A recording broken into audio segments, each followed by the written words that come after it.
In 612 BCE, when the walls of Nineveh finally crumbled and the greatest city on earth was swallowed by fire and flood, the people who witnessed it did not mourn. They celebrated.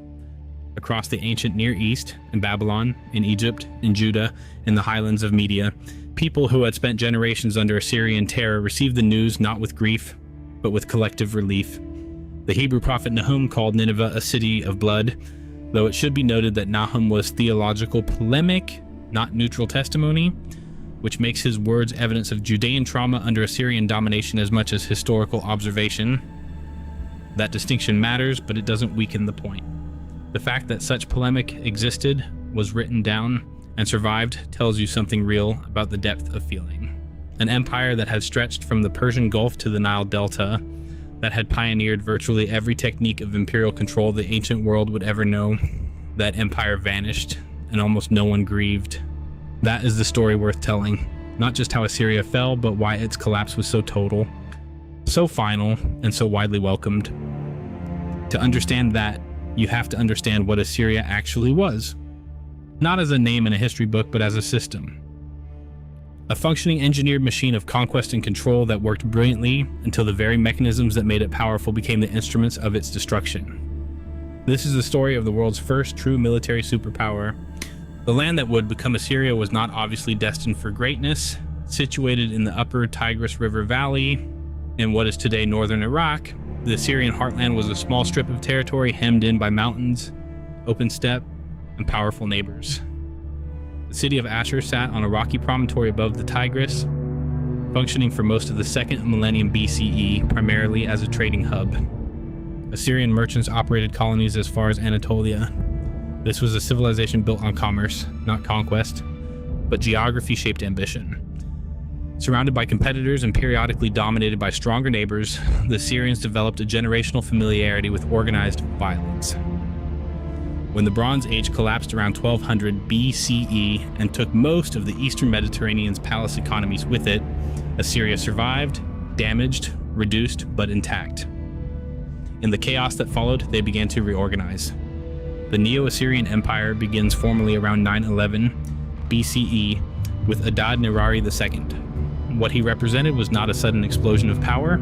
It was the first systematic expression of a new logic of statecraft. He didn't just raid and return, he incorporated. He organized conquered territories into tribute-paying units structurally linked to the Assyrian center. The idea that conquest should generate permanent dependency, not just temporary submission, would define everything that followed.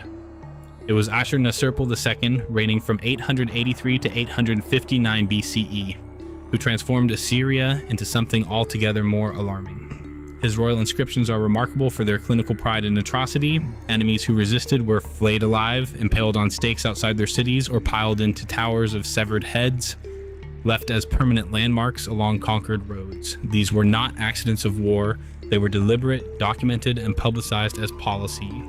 The reason matters. Ashurnasirpal's terror was strategic communication. In a world without mass media, the only way to project power across vast distances was through the physical evidence of what happened to people who resisted. A city that surrendered got tribute terms. A city that resisted got destroyed, its leaders executed in ways designed to be remembered and retold, and the story spread, carried by merchants, refugees, and diplomats, to the next target. By the time Ashurnasirpal's army arrived, the psychological work was already half done. Resistance collapsed not because Assyria was impossible to fight, but because the cost of fighting had been made viscerally clear. The violence had to be spectacular precisely because it needed to function at a distance. Ashurnasirpal also understood the relationship between military power and symbolic legitimacy.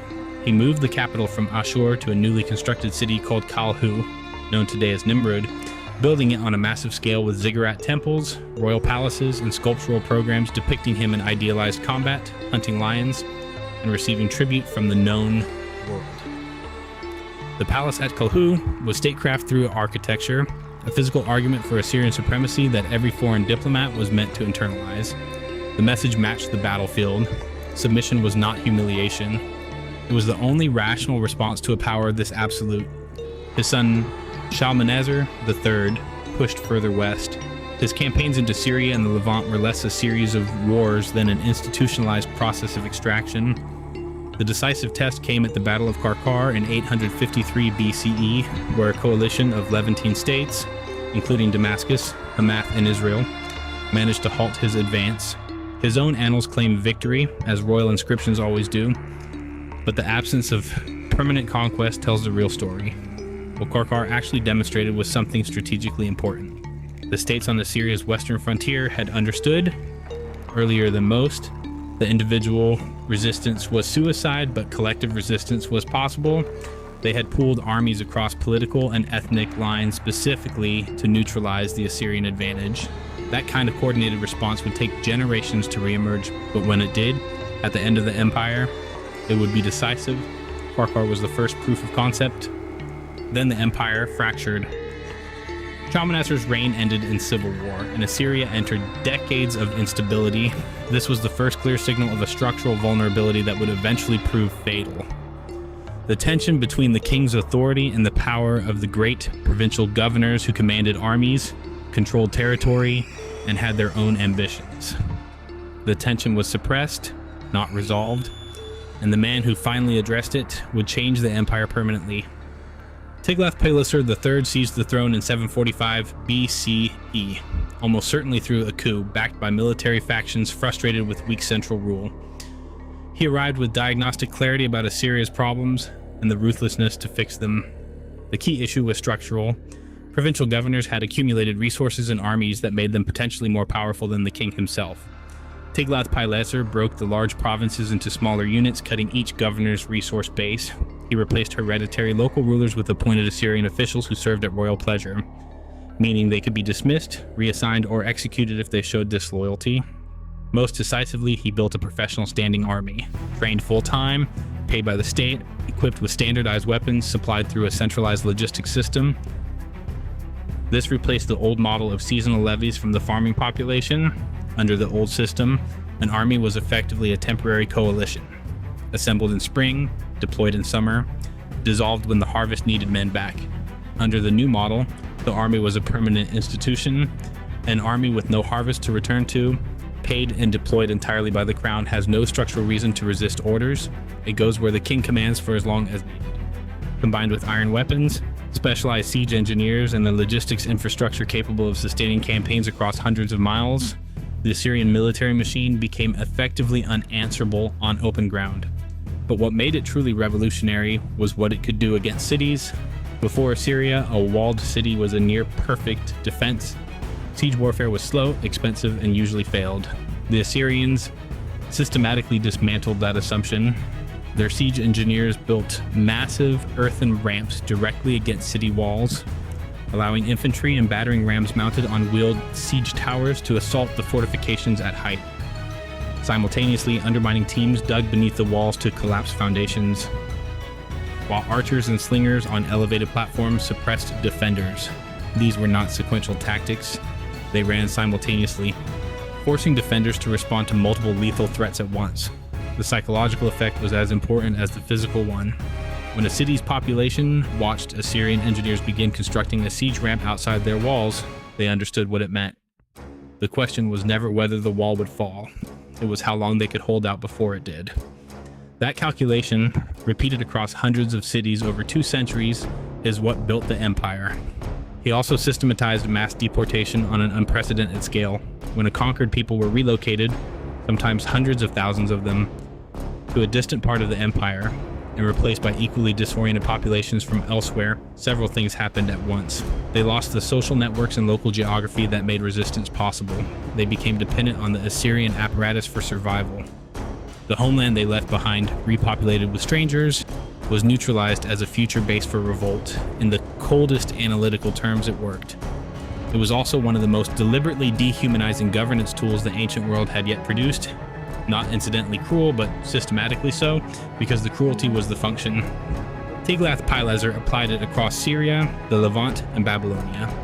Among those displaced were the populations of the northern kingdom of Israel, the 10 lost tribes of biblical tradition, deported to various corners of the empire, and erased as a coherent political community. This event, unfolding between roughly 732 and 720 BCE, is one of the most documented instances of Assyrian deportation policy in the historical record. Tiglath-Pileser also dealt with Babylon not by destroying it, but by having himself crowned king of Babylon. Presenting himself as a legitimate successor rather than a foreign conqueror, Babylon was, for Mesopotamia, what Rome would later be for the Mediterranean, a city of immense religious and symbolic weight. Claiming its crown was an attempt to harness that legitimacy. At the time, this seemed like the right move. The implications, the ongoing impossibility of truly pacifying Babylonia, would haunt the empire for the rest of its existence. Sargon II came to power in 722 BCE, completed the conquest of Israel, and built an entirely new capital at Dur-Sharrukin, 300 acres, from nothing in 8 years. He campaigned relentlessly, but never closed the Babylonian question, where a Chaldean chieftain named Merodach-Baladan held the city by playing Assyrian power against Elamite support, and who sent envoys to Hezekiah of Judah in a clear attempt to build a wider anti-Assyrian coalition. Sargon expelled him eventually. He died in 705 BCE in Anatolia, killed in battle. His body never recovered. His son Sennacherib inherited the chaos. Merodach-Baladan returned to Babylon the moment Sargon died. The Levant erupted. Hezekiah of Judah refused tribute. In 701 BCE, Sennacherib marched into Judah, devastated the countryside, and besieged Jerusalem. The siege is one of the most debated events in ancient Near Eastern history, documented in Sennacherib's own annals, in 2 Kings, and in inscriptions found at Nineveh. All sources agree he never took the city. His version implies a negotiated submission and massive tribute. The biblical version credits divine intervention. Some scholars propose an epidemic in the Assyrian camp. The most plausible answer is strategic calculation. Direct assault would have been prohibitively costly, and withdrawal with tribute accomplished the financial goal. Whatever the reason, Hezekiah became one of the only rulers of his era to survive an Assyrian siege. Sennacherib's response to Babylon was total. In 689 BCE, he sacked the city, flooding its temples, demolishing sacred buildings, carrying off the statue of Marduk. For Mesopotamia, this was not a military act, it was theological catastrophe. Babylon was the sacred center of the known world, and its desecration shocked the entire region. Sennacherib tried to justify it with elaborate theological arguments, recasting Ashur as a supreme deity worthy of Babylon's cultic honors. No one found these arguments convincing. The destruction did not end the Babylonian problem, it radicalized it, permanently embedding Babylon's humiliation as a grievance and a cause that future enemies could rally around. Every king who came after Sennacherib would have to reckon with what he had done here. At the time, it seemed like decisive resolution. In retrospect, it was the decision that made Assyria's eventual destruction a matter of when, not whether. Sennacherib was assassinated by his own son shortly after. Esarhaddon emerged from the succession struggle and immediately reversed course, rebuilding Babylon as a political necessity. He also accomplished something extraordinary. In 671 BCE, his armies conquered Egypt. The oldest civilization in the world fell to Assyrian assault, but Egypt exposed a problem the empire had never fully confronted before: the difference between conquest and control. Assyria was extraordinarily good at taking territory. It had refined that into an art.